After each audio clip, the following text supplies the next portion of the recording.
உதவித்தொகை வழங்க வேண்டும் என்பது உள்ளிட்ட பல்வேறு கோரிக்கைகளை வலியுறுத்தி மாற்றுத்திறனாளிகள் போராட்டத்தில் ஈடுபட்டனர்.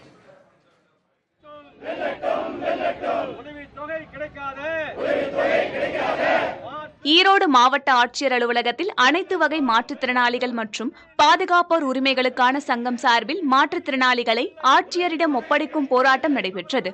கடந்த ஏப்ரல் மாதம் முதல் உதவித்தொகை கேட்டு விண்ணப்பித்திருந்த மாற்றுத்திறனாளிகளுக்கு தற்போது வரை உதவித்தொகை வழங்கவில்லை என கூறி முழக்கங்களை எழுப்பினர்.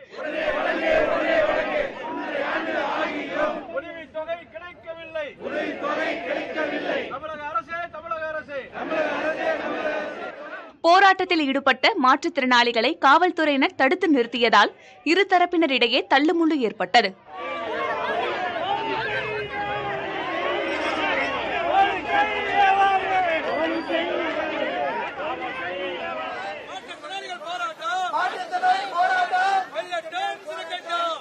திண்டுக்கல் மாவட்ட ஆட்சியர் அலுவலகத்தில் அனைத்து வகை மாற்றுத்திறனாளிகளையும் மாவட்ட ஆட்சியரிடம் ஒப்படைக்கும் போராட்டம் நடைபெற்றது.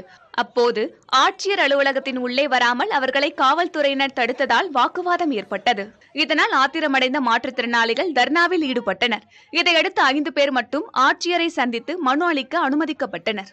இதேபோல கடலூர், நெல்லை, புதுக்கோட்டை, திருவாரூர், செங்கல்பட்டு உள்ளிட்ட மாவட்ட ஆட்சியர் அலுவலகம் எதிரே உதவித்தொகை கேட்டு மாற்றுத்திறனாளிகள் போராட்டம் நடத்தினர். கால தாமதமின்றி உதவித்தொகையை வழங்க வேண்டும் என வலியுறுத்தி முழக்கங்களை எழுப்பினர்.